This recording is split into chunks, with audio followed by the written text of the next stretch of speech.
disenfranchised.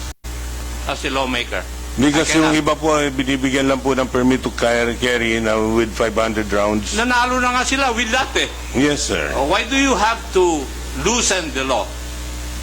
For you to win again? Or to maintain. Maintain lang po natin. Siguro yan. That's why I do not Ilagay lang agree po with your natin. point, Mr. Reyes.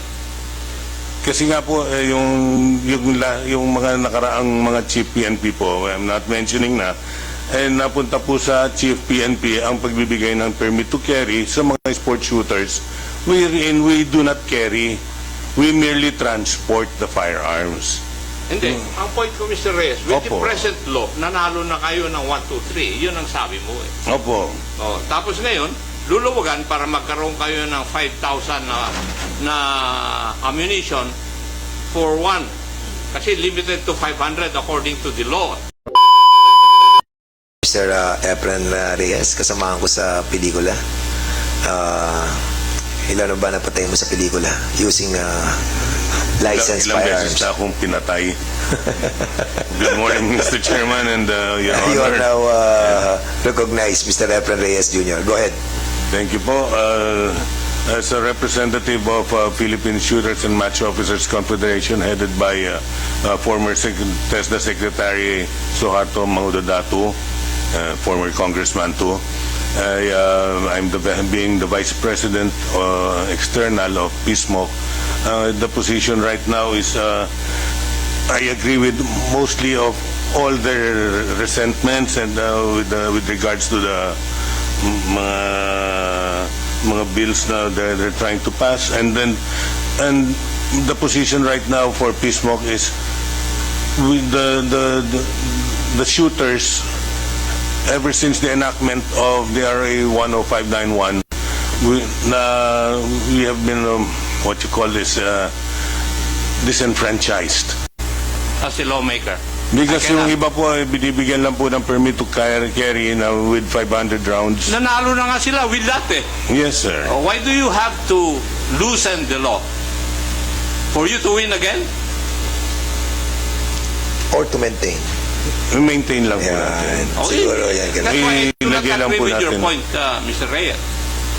Kasi nga po, yung mga nakaraang mga chief PNP po, I'm not mentioning na, napunta po sa chief PNP ang pagbibigay ng permit to carry sa mga sport shooters wherein we do not carry, we merely transport the firearms.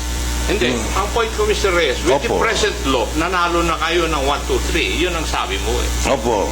Tapos ngayon, luluwagan para magkaroon kayo ng 5,000 na ammunition for one. Kasi limited to 500 according to the law. The 500 is for the transport of the firearm, of the ammunition to the range. Yes. Yung 5,000... That is not enough. The 500, usually po, 500 is kung minsan kinukulang pa ang shooter sa firing range for a competition. Yung PNP, do you agree with that? That 500 is not enough for practice? For one practice session?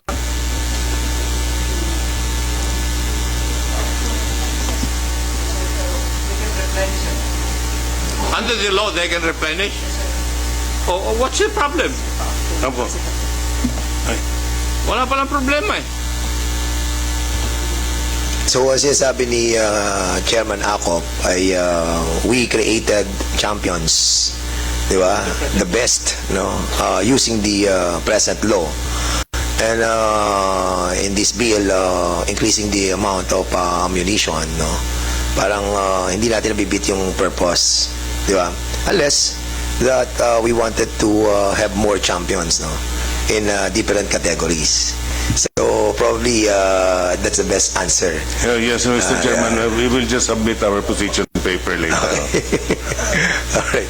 Kasi yun lang yung narrative po ni Chairman ACOP that since we have already approved yung law and we created champions at mga magagaling sa buong mundo, palagay ko ay marami pa na maghahangad kung mas marami yung nagagamit nating mga ammunition during practices ng mga associations. Anyway, siguro, Chairman ako, we will be discussing that thoroughly on the technical working group. Talagang medyo masalimuot tong issue to. So we will be proceeding to the next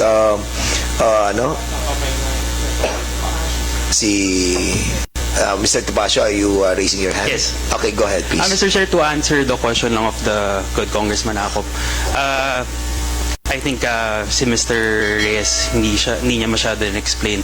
A lot of these shooters during the gun ban and most of the time when they practice, a lot of them are in the US because in the US, they don't restrict ammunition. If you talk to any shooter here in the Philippines, especially those who compete abroad, I mean, my brother is part of the national team for shotgun, and he can only bring a certain amount of rounds during practice rounds.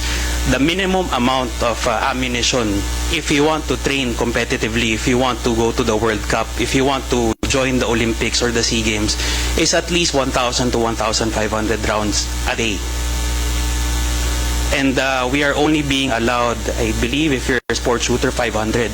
And during that time, Mr. Chair, even if you replenish, it takes probably a week at most to get a permit to transport. Whereas if you're a competitive shooter and you're representing the Philippines, you would need to practice almost every day if possible. So I think that is the reason why these proposed amendments are being kaya siya linalatag po sa inyo, Mr. Chair. It's not only to allow yung amount of ammunition to be owned, but also most of the reason is because sports shooters really need to practice with a lot of ammunition. And bear in mind po, Mr. Chair, with the increase of ammunition na pinopropose po dito sa House Bill, from what we understand, this does not only include the civilians. Because as gun stores po, whenever we sell ammunition, even to law enforcement, may it be the PNP, NBI, PDEA, AFP, when they buy ammunition in their personal capacity, we can only sell them 50 rounds. Okay. That's understandable. Now, Mr. medyo, Chair. before, sige, Congressman ACOP din, Congressman Plato. Kasi yun lang ang provided for by law and you have to abide by that. Di ba? That is what the law says. Otherwise, criminal cases will be filed against you if Yes. you violate that. Yes. That's why we support the amendment nga po, Mr. Congressman. Thank you po. Alright, so we will be, medyo umiinit na ang ating discussion, and that's the reason why we need to create a technical working group on this matter. Kasi medyo contentious yan. Pero because we have an existing law and we have to follow it, and that's the reason why meron tayong amendments na gagawin natin. But, of course, it will be also debatable on the technical working group.